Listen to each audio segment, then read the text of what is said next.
Kyle from allmediareviews.blogspot.com here, and I'm going to try doing something today, and something I may do in the future with artist features, band features, favorite artists, or album features. And I want to do this hopefully as quickly as I can, because this is just an overview. I want to talk about Fate's Warning, a band I've loved for like 20 years almost. Here's their all of my collection. This is their first album, Night on Brocken. And it has John Arch, their original singer, who was sang on the first 3 albums from Fate's Warning. They're a progressive metal band from Connecticut. They were one of the first progressive metal bands, them, Queensryche. And their early sound sounded a lot like Iron Maiden, but John Arch's vocals especially were distinctive about it. Their second album, The Spectre Within, is my favorite record of the 3 John Arch records. Specifically songs like The Apparition, Traveler in Time, and Epitaph, the epic closing piece that even has some synthesizers and stuff. But I also probably want to forget the debut album has a different cover that at least has had other covers. This is the original cover I got, but I know Owen Point is issued with just a black moon. My favorites on this record would be like Damnation and the title track specifically. Here I cry down below, let your spirits go, but anyway. So that was 84. Spectre Within was 85. I should have the CD case here, but I don't have it available at the moment. Then in 86, the third John Arch record, I have 2 copies of this. This is one of the earlier pressings, and then this is the reissue, which came out with a blue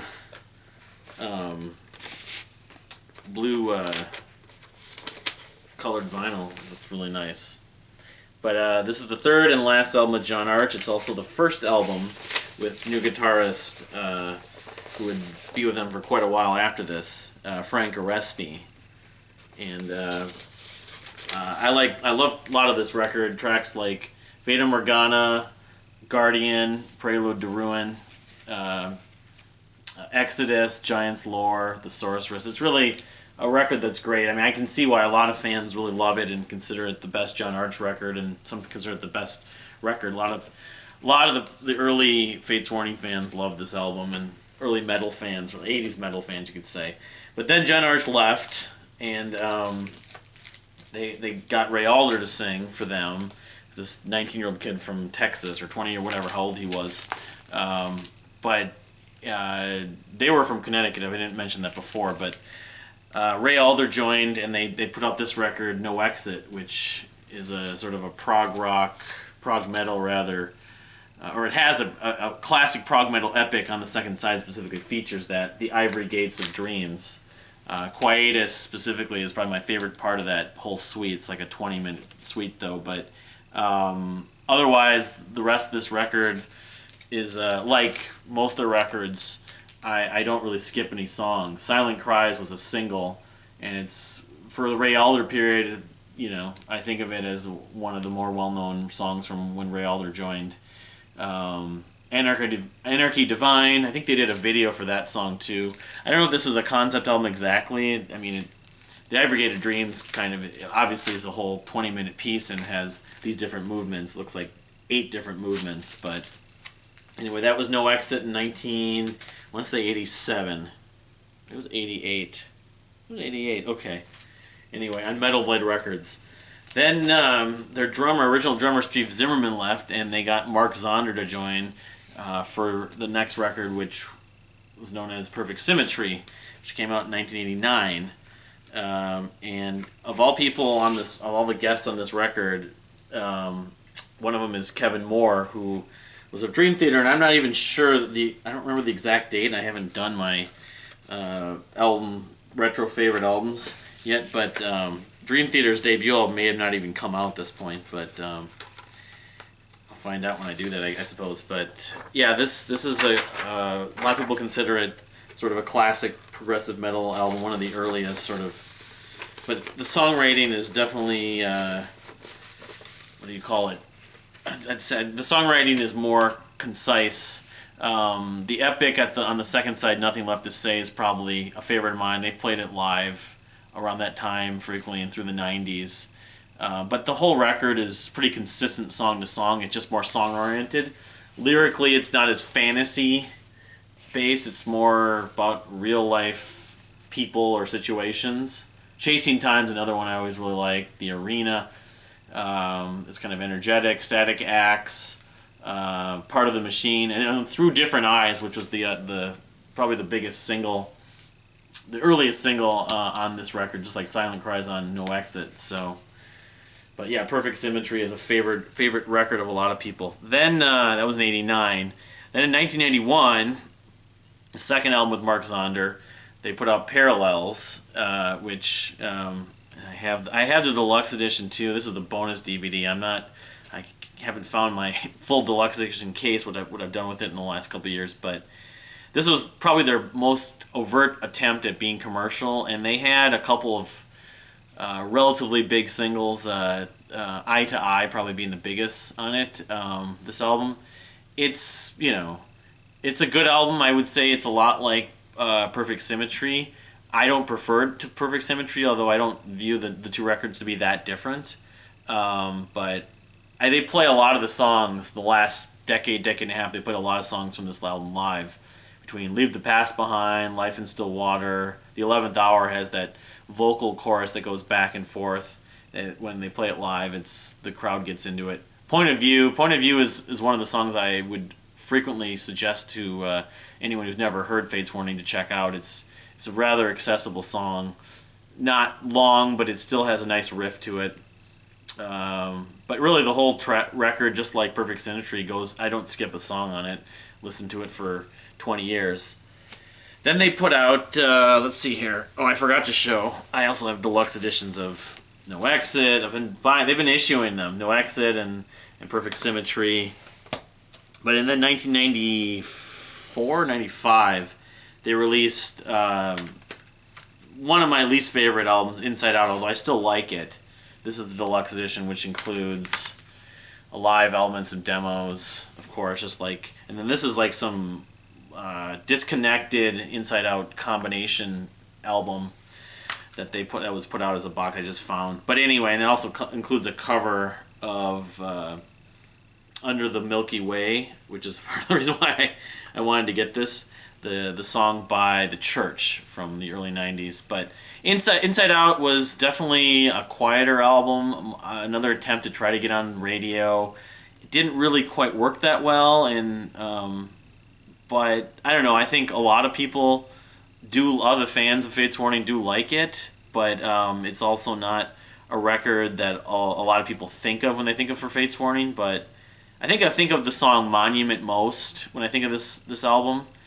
But it's still a good record. It's just, would I go to this over Perfect Symmetry or Parallel? Certainly not if I'm listening to Fates Warning or the stuff that's come since. But, stuff like Shelter Me, I think I have the single for that. Pale Fire may be the single. I can't remember. I have a CD single of one of those two. Down to the Wire, Face the Fear. So, anyway... So then they basically said, we're not going to try to be commercial anymore. We're just going to do what we want to do and we don't care. And around that time, they actually also played on a Rush tribute album, which they were big fans of Rush. Jim Matteo, specifically the guitarist and one of the main songwriters for Fates Warning, the only original member still with the band. But they put out A Pleasant Shade of Grey, which is a 12-track, but really one song, Sweet, that came out in 1997, which is just... It's not even really that metal. At points it is, but it's really just a lot of piano. Kevin Moore, who had guested on Perfect Symmetry, I believe, came back, and at this point he wasn't with Dream Theater anymore. He was doing Chroma Key, but he played on this, and he played on the following record, and his contributions are definitely important to how great this record came out. It's a perfect record. A Pleasant Shade of Grey, you could call it Perfect Shade of Grey, people used to say, but very emotional, but very kind of abstract and vague, and great for like a rainy day. What it's about, the concept, it is a concept album of some kind about a guy maybe looking back on his life, whether he's got regrets or just trying to remember why he did certain things, writing in a journal, that kind of stuff. And then the same kind of thing happened with the next record, which I have Disconnected, although at that point they weren't really... I didn't bring a copy of it. In 2000 they released Disconnected, and I just have to show that. but it's similar in a lot of respects to Pleasant Shade of Grey. There's like an industrial element to it at points, and lot of electronic, dark electronic textures, but the epic 17-minute still remains and was one of the best songs they've probably ever put together in my mind. One of my favorites. Just a perfect prog epic, really.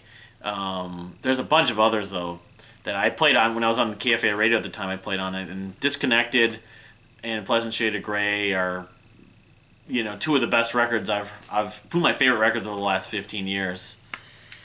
And then in 2004 they put out FWX, which I didn't like. Most people don't like as much as Disconnected, although a lot of people didn't like the electronic and sort of industrial influence like this one more. This was more harkening back to the Parallels and Perfect Symmetry sound to a point. There's a few really catchy tracks on here. Another Perfect Day maybe being the biggest one. That's a very memorable track. Simple Human was the first single I remember in 2004 when this thing came out, and it was really heavy. I remember that. Sequence. Let's see. Crawl was another one I used to. A Handful of Doubt. This is a very good record. FWX. In their catalog, I put it somewhere in the middle, but I definitely like it more than Inside Out. And it still has all the production values. This doesn't have Kevin Moore, who gets it on both Disconnected and A Pleasant Shade of Grey, but he wasn't on this. I don't believe. I think any piano that's on here, Jim Matheos. And then, of course, a couple years ago, they put out their most recent record, Darkness in a Different Light. And I got that on vinyl and on CD, as you can see. And I've only spent a little bit of time with this record, to be honest. I've probably only listened to it maybe 7 or 8 times. And being that I love this band, I probably should have listened to it a lot more than that.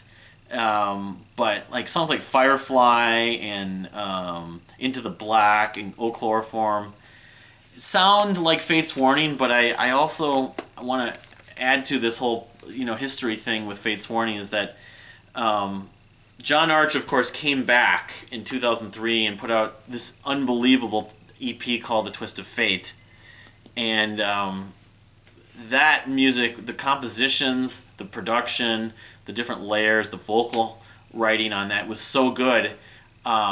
I was just in awe of how good he sounded. It was like his old self, but with an updated and mature and like more influences. And in 2003, I was hoping he would put out more, because it was only 2 songs, 27 minutes, which I have a copy of right here. By the way, I was going to show. It's right here. And but after that, we didn't really hear about much of it, and they didn't play live any of the John Arch stuff. But then in 2011, they came out with 2011. I think it was 2011. John Arch rejoined with Jim Matheos and put out this album, Sympathetic Resonance, which kind of followed up on this a lot. Although I still, given the choice between these 2 John Arch releases, I still go to the EP. But this is a tremendous record. It's very proggy, very much John Arch in the whole lyrical kind of approach to how words sound and sound together, how they flow together. But this is as good as prog metal has come out in the last 10 years in my mind. And I think because how good this came out, some of the songwriting ideas, because John wrote the EP, but Jim Matheos and John wrote this album, Sympathetic Resonance, really together. But I'm not sure if Darkness in a Different Light would have been, how different it would have been, or how much better it could have been had a lot of the songs been written for it. I don't know. There's a lot of talk about that, and I still I've enjoyed Darkness in a Different Light to a point. I think I have to give it more time. But at the same time, I guess, and they're both on Metal Blade Records, I guess that John Arch and Jim Matheos, Arch Matheos, are going to put out another album at some point. That was the belief that I remember seeing in an interview. I think I posted in the blog about that. So, but yeah, I love Fate's Warning. I even have this tribute CD, which came out in the early 2000s, which features a few bands I really enjoy, specifically the band Soundscape, who did cover Fata Morgana, and also Spiral Architect did Prelude to Ruin, but I don't know if you could find it online still, but no, they're a great band, and if you are into progressive metal, and I've never heard them, if you're a Dream Theater fan, or even if you're an Iron Maiden fan and never really spent much time, or a Queensryche fan, I would certainly recommend them. I wouldn't expect the sort of catchiness or high stress on melody, or even the excessive, technicality of some of those bands. They kind of blended it really well to me. The song, it's like a mixture of songwriting, texture, and emotion, but it's not. I wouldn't call it as one side or the other compared to a lot of the quote unquote prog metal bands. Although their new drummer, Rob Jarzombek, I believe his name is, also played on Arch Matheos, is because after FWX Mark Zonder left, and I could have mentioned the lineup changes after Inside Out actually. Joe DiBiase, the original bass player, and Frank Oresti had left, but they've kind of gone in and out. I mean, DiBiase hasn't rejoined, but Frank Oresti has. But their new drummer since Mark Zonder left, Ron Jarzombek, he's a beast. Listening to this and listening to even the stuff on here, oh man, I'm so glad he's still with them. Even though they play live only in limited amount of time. They did a tour, I believe, over the summer in 2015, but I'm really curious to see what both Fates Warning, because I think there is a new Fates Warning expected in 2016, what they do next, and then hopefully John Arch and Jim Matheos can do something as well. But thank you for watching. I might want to do an announcement on what artists I may do next. Some of the artists I've thought about, I can just give examples of, like Dredge and Ocean Size, even the Deer Hunter, but we'll see. Thanks for watching. Bye.